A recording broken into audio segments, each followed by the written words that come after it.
আসসালামু আলাইকুম। সুপ্রিয় শিক্ষার্থী বন্ধুরা, স্বাগত তোমাদের সবাইকে আমাদের আজকের যে চতুর্থ পর্ব বাংলাদেশী মুদ্রা এ অধ্যায়ের। তো এখন আমরা কিন্তু হাতে কলমে ধীরে, ধীরে বুঝিয়ে দেওয়ার চেষ্টা করব যেন করে তোমাদের বুঝতে কোনো সমস্যা না হয়। এছাড়াও যে সকল সম্মানিত অভিভাবক দেখছেন, তো আমরা জানি যে আপনারাও বাচ্চাদের শেখানোর জন্য অনেক সময় আমাদের ভিডিওগুলো দেখেন। আপনাদেরকেও স্বাগত জানাই। তো এখন আমরা একটু প্র্যাকটিক্যালি বিষয়গুলো চিন্তা করব, হ্যাঁ? তো এখানে বলছে যে বকুল ৳৬৫.৭৫ দিয়ে একটি বই কিনল। এক্ষেত্রে সে ৳২০, ৳১০, ৳৫, ৳২ এবং ৫ পয়সা এই পয়সাগুলো ব্যবহার করে কতভাবে মূল্য পরিশোধ করতে পারবে? তো এখানে একটা করে দিছে সে যে ৳২ ব্যবহার করবে ৫ টা। ঠিক আছে? আমরা একটু প্র্যাকটিক্যাল দেখি। মানে খাতা কলমে আমরা একটু দেখি যে এটা আসলে হয় কি হয় না।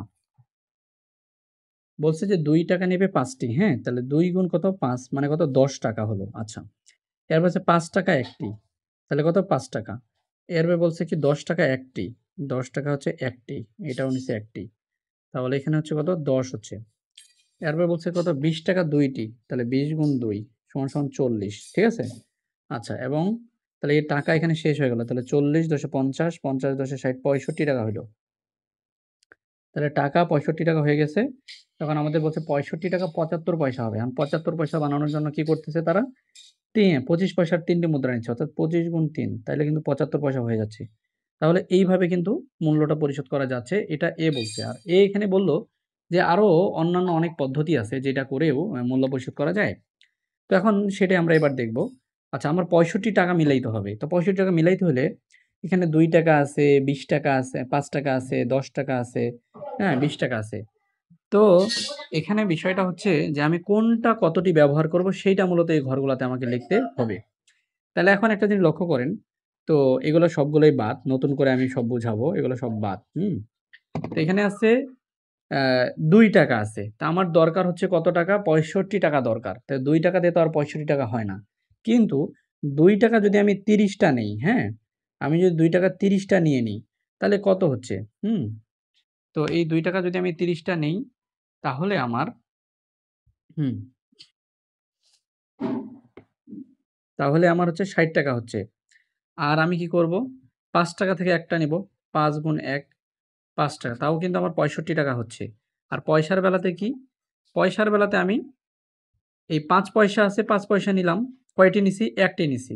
এখন আমার আরো ৬০ পয়সা দরকার। তা আমি কিন্তু এই যে ১০ আছে, ১০ ৬০ তো না ৭০ দরকার। তাহলে ১০ পয়সা কিন্তু আমি ৭ টা নিলে কিন্তু আমার ৭৫ পয়সা হয়ে যাচ্ছে, তাই না? তাহলে আমার ৭৫ পয়সা হয়ে যাচ্ছে। তাহলে সেক্ষেত্রেও কিন্তু আমি এই পয়সাগুলো ব্যবহার করে কিন্তু আমাকে যে সবগুলারই ব্যবহার করতে হবে এইটা কথা নয়। আমার কথা হচ্ছে এই পয়সাগুলোর ব্যবহার থাকলেই হলো। এই পয়সাগুলো ব্যবহার করে এর মধ্যে এই পয়সাগুলো ব্যবহার করেই কি করব? হ্যাঁ, মূল্যটা পরিশোধ করব।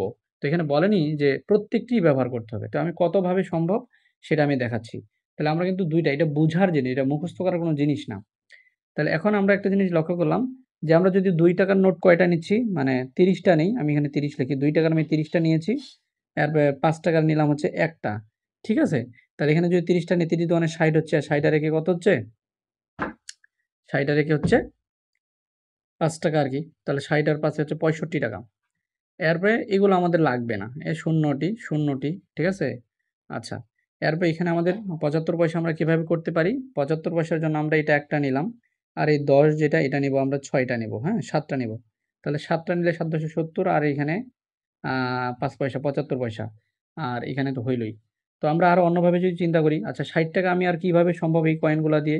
ধরেন আমি ৳২০ হইছে এরা নিছিল কয়টা? হ্যাঁ, ৳২০ নিছিল ২ টা। আচ্ছা আমি ৳২০ যদি ৩ টা নিই, হুম? আমি ৳২০ ৩ টা নিলাম। তো এখানে আমি ৩ লিখে দেই। তার মানে ৳২০ নিছি আমি ৩ টা। তাহলে ৩ × ২০ এখানে ৳৬০ হইল। তাহলে আমার ৳৬৫ দরকার। তার মানে ৫ এর ঘরে ১ তাই বাকিগুলোতে ০, ০ দিলেও কিন্তু সমস্যা নাই।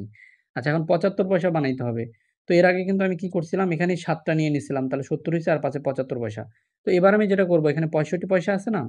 ২৫ পয়সা আছে না? তাহলে এটা আমি ২ টা নিবো। তাহলে এখানে যদি আমি ২ লিখে দিই তাহলে ৫০ পয়সা হইল। হ্যাঁ? ৫০ পয়সা আর এই ৳১০ টা আমি ২ টা নিলাম। তাহলে কত হইল? ৳২০ ২০ পয়সা হইল। তাহলে ৫০ আর ২০ এ ৭০ আর এখানে একটা নিলাম।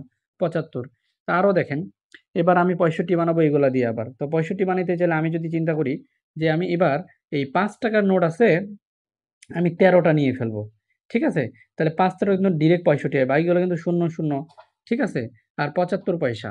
তো ৭৫ পয়সা আমি যদি ৫ পয়সা দিয়ে ৭৫ পয়সা বানাইতে চাই, তাহলে কি ৫ এখানে ১৫, তাহলে ১৫টা ৫ পয়সা নিলে কিন্তু হয়ে যাবে। তাহলে অতএব অসংখ্যভাবে, অগণিতভাবে কিন্তু এরকম ঘরটা পূরণ করা সম্ভব। যে আমার এখানে ১৩টা ৳৫ নোট নিবো আর আমি ৫ পয়সার নোট নেবো ১৫ টা, তাও কিন্তু আমার এখানে ৳৬৫.৭৫ হবে। তো এটা হচ্ছে বুঝার জিনিস। এগুলা যে খুব পরীক্ষায় আসে বিষয়টা এমন না, কিন্তু বুঝে থাকা জরুরি।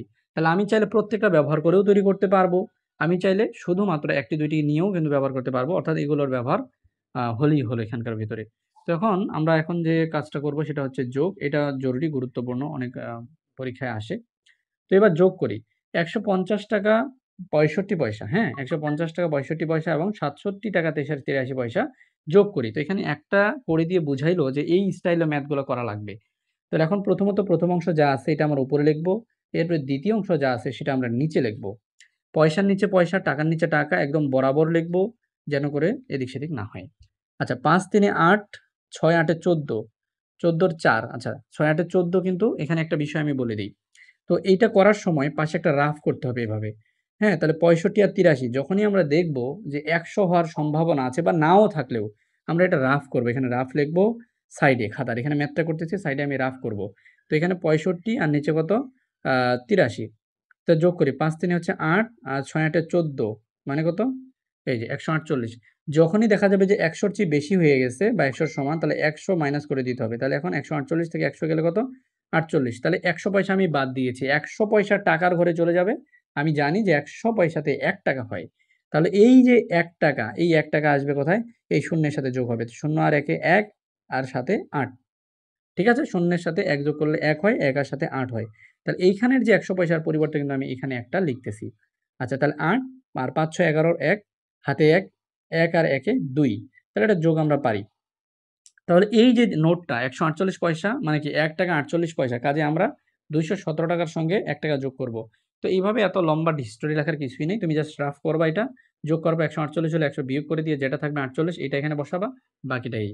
তো নিয়মটা হয়তো বুঝাইতে পারছি। এখন আমি এখান থেকে ১১৩ পৃষ্ঠা থেকে আমি কিছু অঙ্ক করে দিব। আচ্ছা, প্রথমত আমি একটা বড় অঙ্ক দিয়েই শুরু করি। ৫ নাম্বার অঙ্কটা দিয়েই।